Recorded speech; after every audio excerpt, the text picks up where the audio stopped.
to today's artist. Her name is Ruby Barrientos, and we have the Lilley has been working with her for a while now. She's incredible. I'm gonna read her bio from her website, and I'm gonna invite her into the room to join us. Here's what I have to say about her. So Ruby is a first-generation American descendant of Salvadoran artist. Her paintings reflect an intuitive inclination which convey emotions to express her most honest and vulnerable self. Behind every creation, the art of soul, our authentic selves are made visible. Through self-expression, soul is made apparent. The balance of dark light, the feminine, masculine, and the old young that resides in Ruby's art echoes the duality of the inner self. Here, so today I'll be talking to her. We'll be talking about her creative process and some personal questions during these really weird times. And then I'll welcome you to ask her some questions as well. So let me get her inside the room. Let's see. Where's Ruby?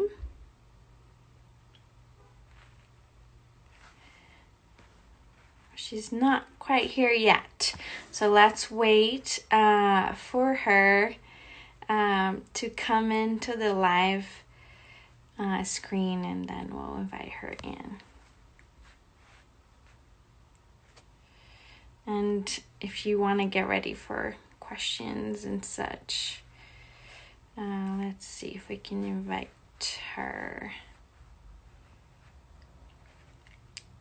And there she is. Coming into the room. Sometimes Instagram takes a while. Hey! Hi, how are you? I'm good. How are you? I'm good. Nice to see you. Good to see you too. All right. So I introduced you, told everybody about a little bit about you. So I told also, I told to them also that we've been working together with you for a while now. That is always a pleasure working with you. And I've never asked you, however, how it all started. When did you start creating art? Okay, so while you do that, I think I'm gonna draw and answer your question. Sounds great. Okay.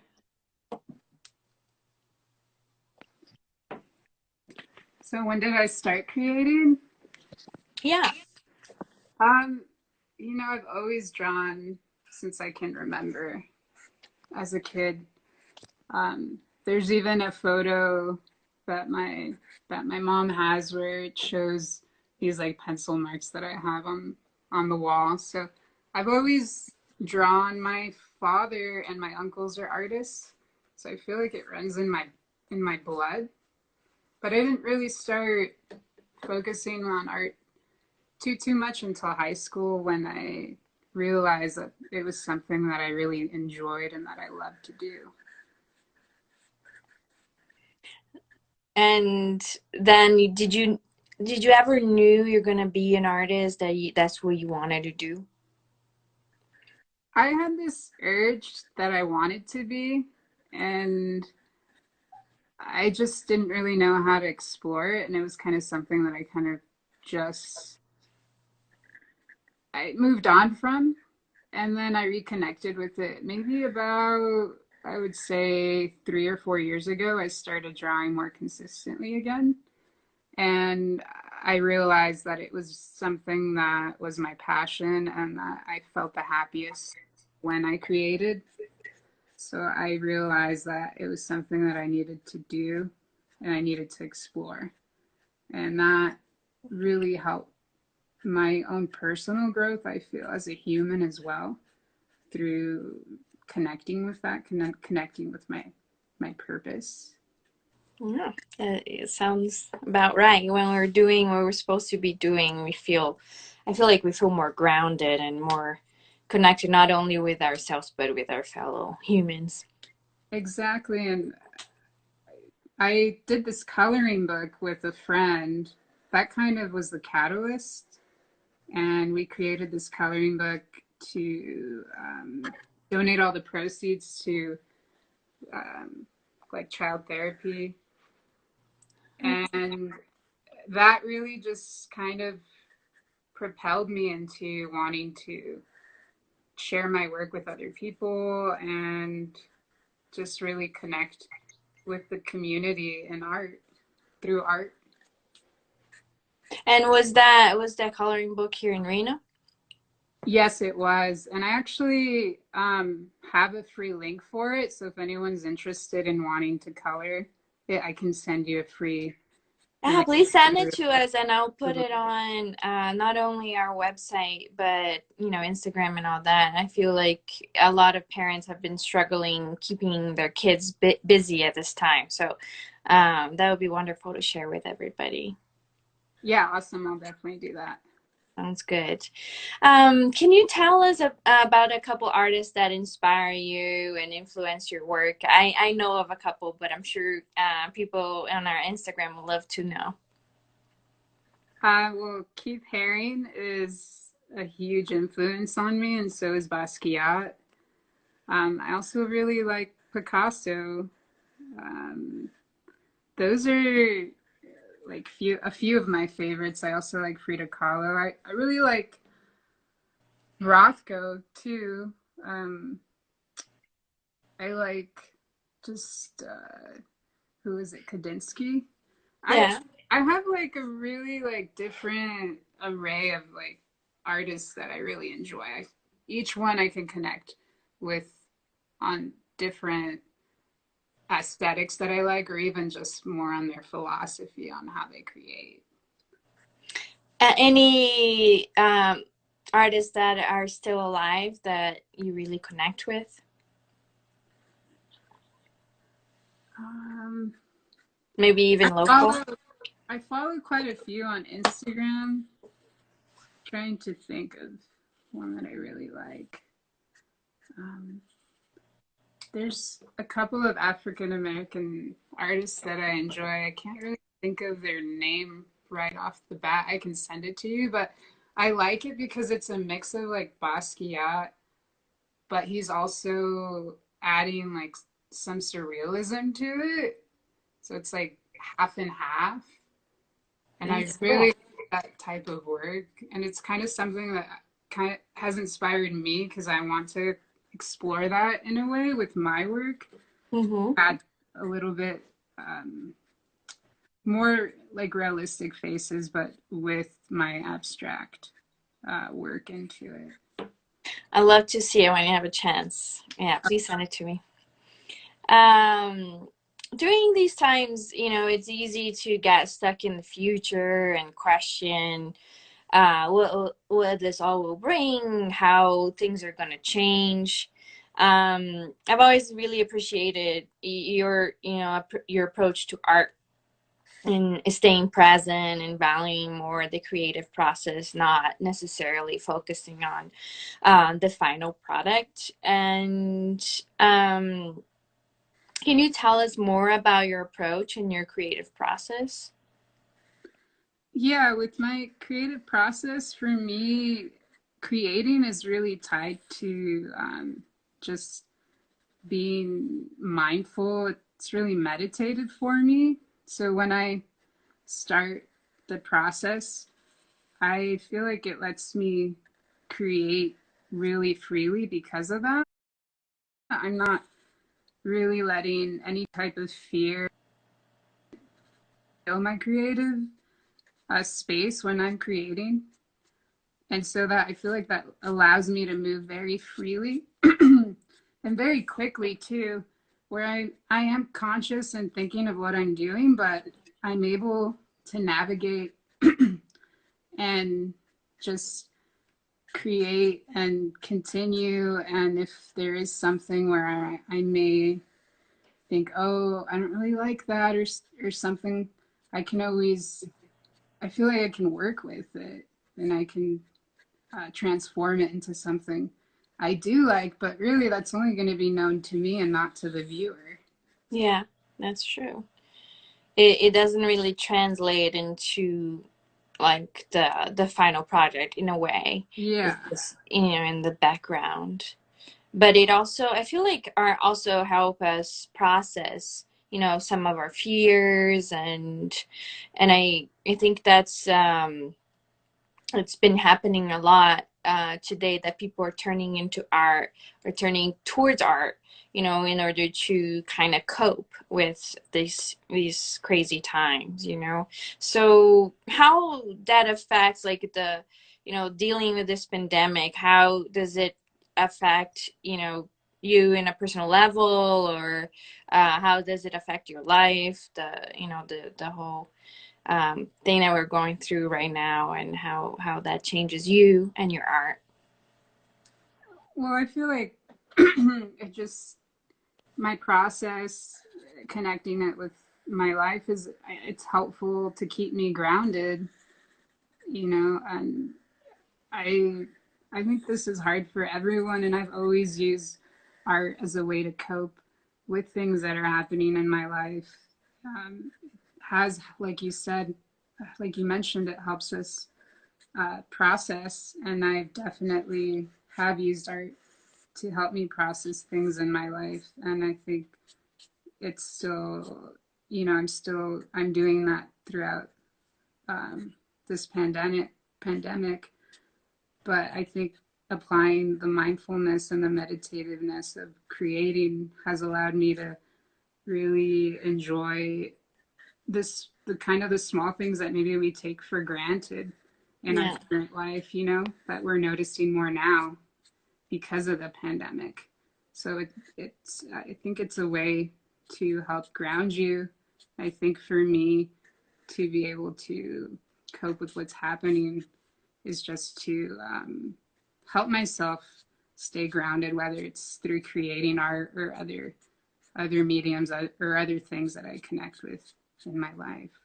Yeah, it's really interesting to think about. There will be the obvious, like, all these negative aspects that will come, out of all this, but there's a lot of positive too that I think people forget to see, you know and Um, but on that note, like, me and you, we do have a very similar way of thinking about art. We see it as a way to connect with people. And how do you think we can connect with people now through art, when we don't have any in-person interactions? Well, I think that what that means for artists and museums is to really focus on digital content more than they've ever have, because we can connect with each other globally through the World Wide Web. Mm-hmm. So, for example, like what you and the Lilley are going to do, right? Which is like virtual tours. Yeah. Um, Connecting people through that medium is going to really help people stay connected, and also creating ways to keep your viewers engaged. And I think maybe a way to do that is creating art that they can collaborate with you on some form. I like that. And Yeah. how do you think you could collaborate with your viewer in your art, for example? Well, for me, I recently I made this little video of my process of drawing. So I filmed myself doing this drawing at work, actually. And um, yeah, and it was fun. And then I realized, I've never really watched myself draw, and people have always said that they find it really like interesting and like meditative for them to see me draw. And I thought, well, maybe I should try doing like a little time lapse of what I create, and just release it. So I did that the other day, and I put it on Instagram. I think that's a really great way to keep people engaged, is creating content like that, or even like a coloring book, or a way to create a piece of work that they can add to, I keep engaged. Maybe for me, an idea that just kind of popped into my head would be to create a piece, maybe not totally finished, and say, hey, viewers, do you want to collab? Add something to this and like send me what you came up with. Yeah, that would be cool to do like sort of like an exquisite corpse, like, where you start and then somebody else adds to it and then you make Yeah. it available for the next one to add to it and kind of will become this collaborative work that everybody added something to it. Yeah, because that's something that I normally do in person with friends or people that I meet. I try to get them to draw with me. So now that we necessarily can't do that right now, it would be cool to do it digitally in some Yeah. capacity to get people wanting to do. And I think it also helps people get creative and kind of turn off that like monkey mind, and Mm-hmm. create and express themselves and connect in that way. And I think it's also going to help them cope with what's going on. Yeah, I agree. Has, these slower times that you have to spend more time at home and all that, has it enticed you to create more or less? It has enticed me to create more. I always draw. I try to draw as much as I can. It's definitely pushed me to want to paint something. So that's something I'm working on. I'm just trying to organize my space so that I can do that in the way that I want to. But I Yeah. have some ideas on. It's definitely made me want to experiment a lot with different things that I've never really done, or just ideas that I've had that I wanted to work on. That's good news. Yeah. Do you expect the art world to change after the world goes back to, quote unquote normal? I think it will, in the sense of the digital content. I think people are going to start focusing on that a little more than maybe focusing on their presentation in galleries. I think they're Yeah. going to want to draw people to their websites. And I don't know what galleries can do. I think they can do what you're doing with the visual virtual tours and connecting uh, the viewers to art in that way. But I really feel like it's going to go more towards digital content, and I already feel like it has. I mean, a lot of people share art on Instagram. It's a great platform for that. Yeah, it is. I was actually, going back to that, people have been relying more in our organizations now during these times, I feel. And I was talking to a friend, about it. And, you know, uh, in this country, the funds, don't go to arts and culture, institutions and all that. They're It's just not a priority.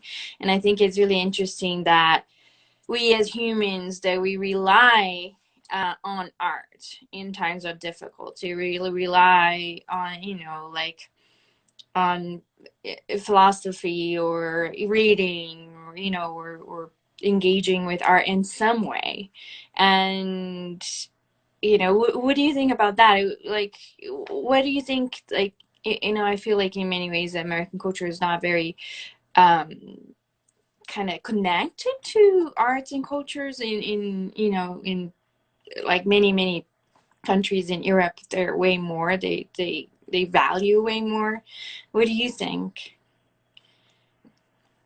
I I definitely think that's something people may have not realized until this pandemic, that how much they rely on the content the artists are Putting releasing. out, yeah.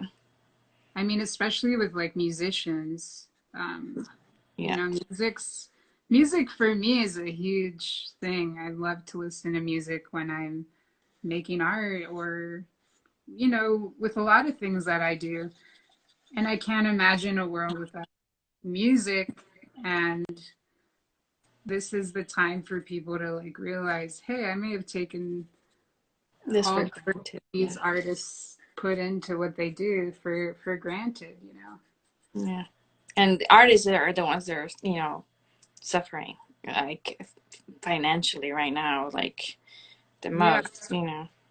Well, especially because they can't, tour or or like in galleries, like have shows to have people come out and Yeah. support what they're doing or buy their work. And that's why I think, how music kind of went more digital, that's going to happen with like visual art and other Yeah, forms of art. for sure. Well, to end our conversation today, well, if any of you watching would like to ask Ruby anything, please type it, and I'll ask her while we're still around. But Ruby, do you have any advices for other creative minds out there during these times? I would just say create, even if you feel like not wanting to. Just create as much as you can, and I think it's a great way to document too what you're going through in this time. And it's also a great time to explore things that you want to do, like experimental things. And it's also a great time to reflect on yourself and what content you want to release to the world and what content you want other artists and other artists to be inspired by, or anyone to be inspired by, to connect with our, not only yourself, but like our community and people around the globe. Like, what do you want to say with your art? I love it.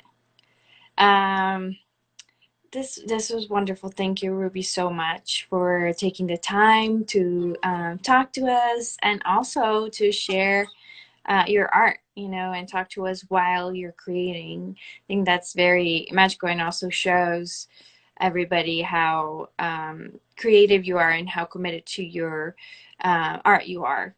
Every time I see you, every time I've talked to you, you always drawing, and I think it's really cool that you chose to do that during this interview to show everybody, who you are.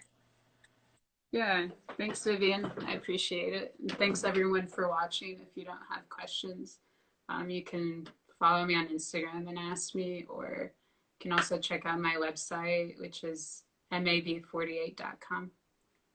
Sounds great. Thanks, Ruby. Thanks. Enjoy the rest of your Friday. You too. Bye, everyone.